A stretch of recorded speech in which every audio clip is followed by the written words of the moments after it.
আর জীবন দিয়েছে, প্রাণ হারিয়েছে, কিন্তু কখনোই আমাদের স্বপ্নের বাংলাদেশ, কাঙ্ক্ষিত বাংলাদেশ পাইনি। আমরা নির্বাচিত হলে জনগণের মালিকানা আমরা নিশ্চিত করব, ক্ষমতাকে জনতার কাতারে নামিয়ে আনব।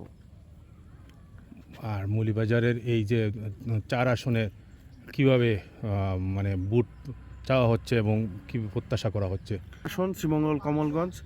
এই আসনে প্রায় বিভিন্ন জাতিগোষ্ঠীর বসবাস, বিভিন্ন সম্প্রদায়ের একটা বৈচিত্র্য আছে, একটা ডাইভার্সিটি যে আছে, সেটার জন্য এমন একজন মানুষ দরকার, এমন একজন প্রতিনিধি দরকার যে সকল সম্প্রদায়ের মানুষের যে আকাঙ্ক্ষা, সেই আকাঙ্ক্ষাগুলোকে ধারণ করবে।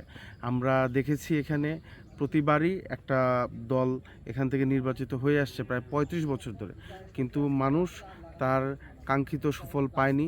এখানে কোনো উন্নয়ন হয়নি, একটা পর্যটন অঞ্চল, কিন্তু সেইভাবে পর্যটনের জন্য সরকারের তরফ থেকে প্রায় কোনো কিছুই করা হয়নি এখানে।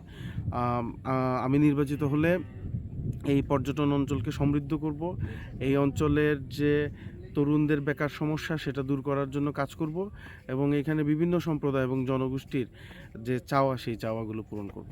জানেন যে 2022 সালে চা শ্রমিকদের জন্য আমরা লড়াই করতে গিয়ে আমরা জেলে গিয়েছি, তৎকালীন স্বৈরাচার ফ্যাসিস্টদের হামলার শিকার হয়েছি।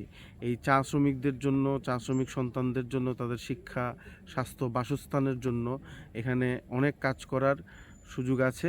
সেই কাজগুলো আমরা করব।